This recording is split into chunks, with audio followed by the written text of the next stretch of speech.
Assalamualaikum warahmatullahi wabarakatuh. Kami dari kelompok 1 akan mempresentasikan hasil kerja kami tentang globalisasi.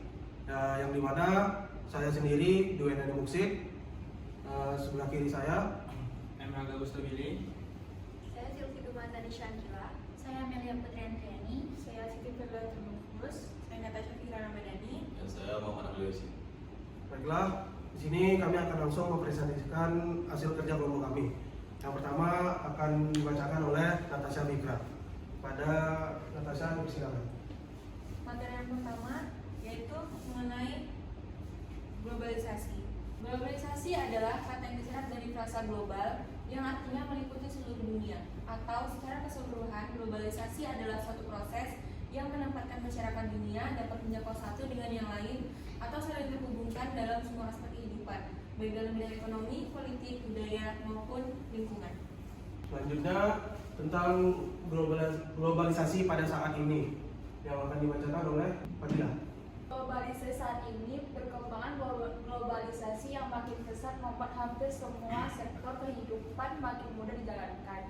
Sadar tidak sadar, hampir segala aspek kehidupan dipengaruhi oleh perkembangan globalisasi. Arus globalisasi yang sangat deras bertampaknya setiap negara, dalam hal ini negara yang sedang berkembang, harus merancang strategi. Strategi ini dilakukan sebagai langkah antisipasi dalam menghadapi berbagai dampak, kendala yang tidak menguntungkan bagi dinamika dan jalannya aspek berbagai kehidupan dalam suatu negara. Dengan meningkatnya proses dan hasil pembangunan negara berkembang serta makin meluasnya era persaingan pasar bebas, diperkirakan akan menimbulkan dampak atau kecenderungan tertentu, antara lainnya adanya perubahan jenis dan tingkat kebutuhan masyarakat. Baiklah, selanjutnya tentang ciri-ciri globalisasi yang akan dibacakan oleh Amel. Ciri-ciri globalisasi itu ada satu, perubahan konsep. Era globalisasi membuat berubahnya konsep antara ruang dan waktu sehingga setiap orang akan mudah mengakses apapun yang mereka inginkan hanya dengan menggunakan teknologi. Yang kedua, ada pasar dan produksi. Setiap negara akan saling bergantung satu sama lain. Hal ini disebabkan oleh perubahan perdagangan internasional. Yang ketiga, ada peningkatan interaksi. Interaksi antar masyarakat di belahan dunia akan makin mudah terjalin. Hal ini tak lain karena munculnya berbagai macam sosial media. Lanjut oleh Sylvie. Yang keempat, menularnya kebudayaan. Informasi yang mudah diperoleh menyebabkan pertukaran kebudayaan makin mudah didapatkan, misalnya melalui film, musik, dan fashion. Yang kelima, timbulnya masalah bersama. Lantaran kompleksnya jalan perekonomian dan perdagangan, hal ini juga memicu timbulnya masalah dari berbagai negara, misalnya inflasi regional, masalah lingkungan hidup, dan sebagainya.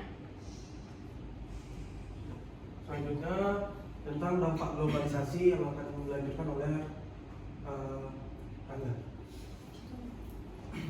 Oke, kemiskinan global, kemiskinan dan kesengajaan global, kuatnya ideologi pasar bebas di tengah usaha transformatif pengentasan kemiskinan berimbas pada hasil yang kontraproduktif. Kemiskinan globalnya itu tingkatnya 39%. Oke, krisis pangan. Salah satu ancaman globalisasi terhadap ekonomi adalah masalah kelangkaan pangan. Jumlah penduduk yang terus meningkat telah menciptakan kebutuhan pangan yang semakin meningkat pula. Jumlahnya itu 24,4%. Jadi dampak yang ketiga terhadap globalisasi itu ada money laundering. Money laundering itu apa? Money laundering adalah pengaplikasian hasil pendapat atau pemasukan dari tindakan kriminal menjadi aset yang tidak bisa dilacak kembali pada tindakan kejahatan awal. Jumlah itu 20,3%. Lalu yang terakhir dampak globalisasi itu ada gaya hidup investasi. Gaya hidup atau lifestyle nampak sudah menjadi kebutuhan sekunder dari manusia itu sendiri. Sebenarnya dampak budaya Barat bisa menguntungkan jika kita bijak dalam mendeskripsikan, namun umumnya budaya Barat kebanyakan merugikan sebuah negara karena merusak atau melunturkan rasa nasionalisme dan budaya suatu negara. Jadi jumlah dari gaya lifestyle ini 16,3%.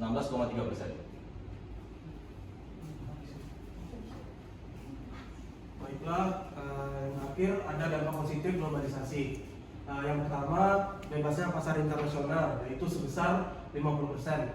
Yang kedua, kemudahan ekspor dan impor sebesar 42%.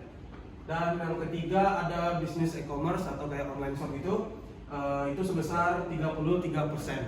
Nah, itu tadi tentang materi kami, yang dimana tentang globalisasi itu kita dapat memahaminya dan kita dapat mengetahui bahwa ada dampak positif dan dampak negatifnya terhadap dunia dan pertumbuhan ekonomi juga.